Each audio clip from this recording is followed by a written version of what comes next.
Okay. And I guess I'll hop on.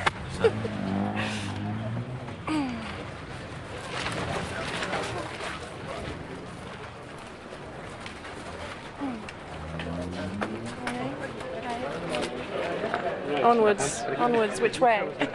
We follow.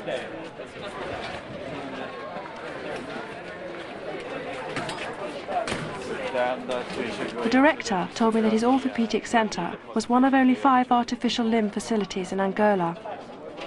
It was shocking to learn that the 100 prostheses fitted here every month only go a fraction of the way to meeting demand, because landmines claim new casualties every day. I was introduced to a group of young soldiers. One told me he felt very inadequate because he couldn't provide for his family, and that upset him more than losing his leg.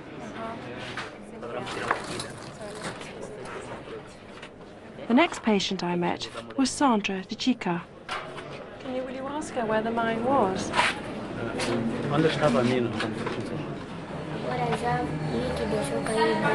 She was trying to get some food with her mother when she stepped on a landmine.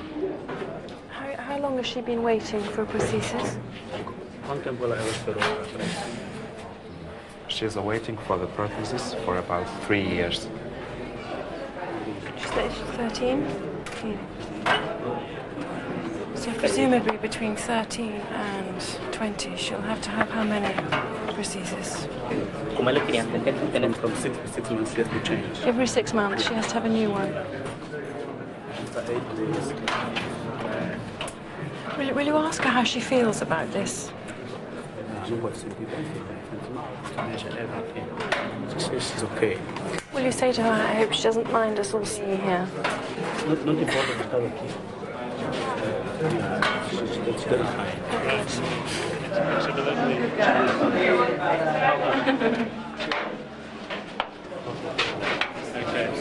Heart-wrenching stuff.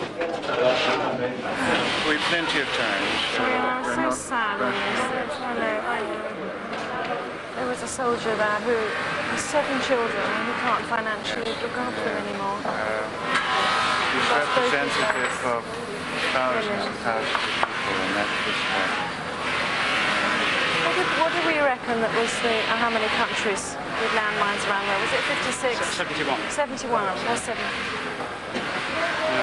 We can show you a list of those countries. What I have got for you, which I found in my papers this morning, which you may not have seen, is the list of countries as well who've signed up to the Canadian protocol. The one in Ottawa. Yeah, and so we've got those. We know what the British position is. I've also got the British government statement for you, which you may just to see how it in the back of your mind when they say to you, why isn't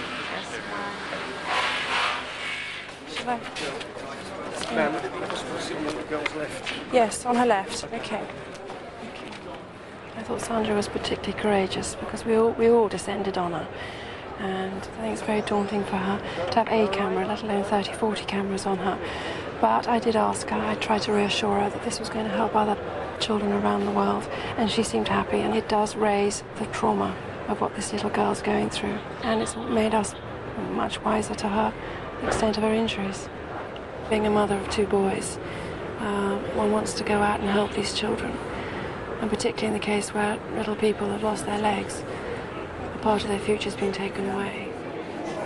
So we ask him to smile too, otherwise I'm going to be most upset.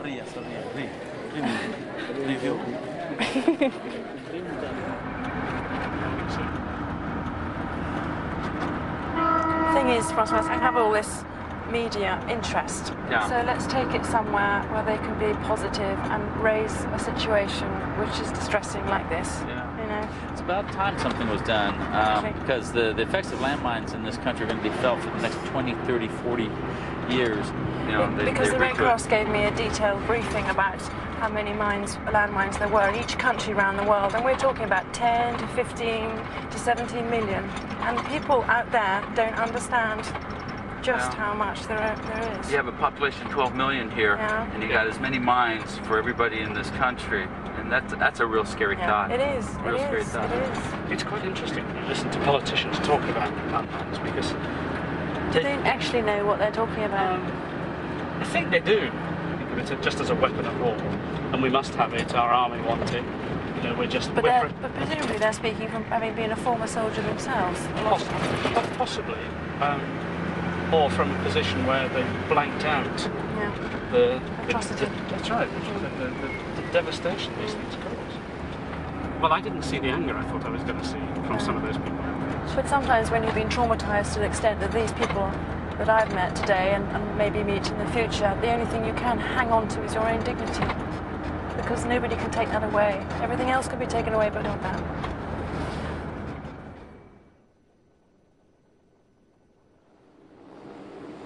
My second day began early with a flight to Quito. I'd asked to visit the city as a last-minute change to my programme, because I wanted to see for myself the part of the country which had been at the heart of the conflict. On arrival, I met Gerald Fitzpatrick of the Red Cross and Paul Heslop, a mine clearance expert working for the Halo Trust. Debris around. There's 6,500 items from the centre of town so far.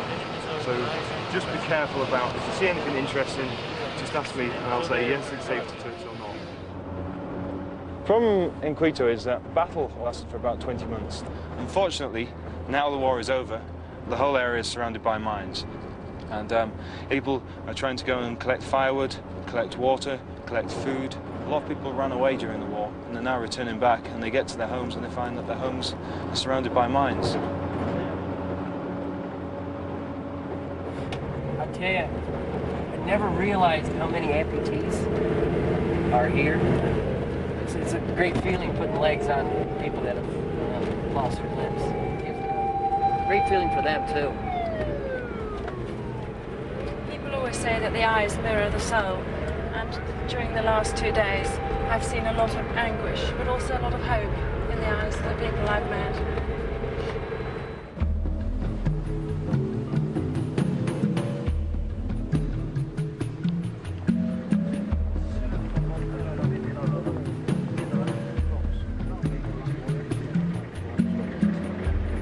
Aqui assim chamamos a Praça da Independência. This is called Independence Square. Aqui estão as instituições principais. Essa é a sede do governo. That's the headquarters of the provincial government on the right. Vamos ver aquele edifício dos Correios. The building over there was the post office. Portanto, aqui estão os edifícios mais nobres da cidade. These are the principal buildings of the city. I was overwhelmed by the destruction of the city. I didn't expect it to be as bad as this. Over here, ma'am, is the church. Está destruída. Also destroyed.